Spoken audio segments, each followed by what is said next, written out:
একটা জনসচেতনতামূলক আমাদের ক্যাম্পেইন এটা, যার মাধ্যমে আমাদের কক্সবাজার শহরের জনসাধারণ যারা আছে এবং ব্যবসায়ীবৃন্দ যারা আছে তাদেরকে পলিথিন ব্যাগ ব্যবহারের যে খারাপ দিকগুলো এবং তাদেরকে আইনটা মেনে চলার ব্যাপারে আমরা উদ্বুদ্ধ করেছি, যেন পলিথিন ব্যাগ ব্যবহার না করে পাটের ব্যাগ অথবা কাগজের ব্যাগ ব্যবহার করে, যা আমাদের পরিবেশগত, স্বাস্থ্যগত এবং সর্বোপরি জীববৈচিত্র্যের যে হুমকিটা সেটা যেন কমিয়ে তোলে। আচ্ছা, আজকে কি শুধুমাত্র যারা পলিথিন বিক্রি করে ওইসব দোকানে সচেতনমূলক লিফলেট বিতরণ করছে, নাকি প্রতিটা দোকানে ক্ষুদ্র ব্যবসায়ী থেকে বড় বড় ব্যবসায়ী এবং সাধারণ মানুষের কাছে আপনারা লিফলেটিং বিতরণ করছেন? আমি শুরুতে বলেছি যে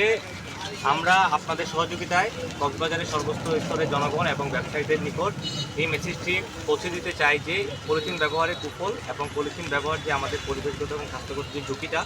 এটার ব্যাপারে আপনারাও আপনাদের মতো করে আপনাদের জায়গা থেকে সবার কাছে এই মেসেজটি পৌঁছে দেবেন। আমাদের সব জায়গায় যাওয়া পসিবল না হলেও আমরা যে সমস্ত দোকানগুলোতে পলিথিন ব্যাগের ব্যবহারটা অনেক বেশি হয়, আমরা সেই সমস্ত জায়গাগুলোতে আজকে আমরা চিহ্নিত করে সেই সমস্ত জায়গায় ক্যাম্পেইন পরিচালনা করেছি। ভবিষ্যতে পরবর্তী মাস থেকে আমরা আরও কঠিনভাবে এই ব্যাপারটা নিয়ে আমরা কাজ করব এবং মোবাইল কোর্ট পরিচালনা করব।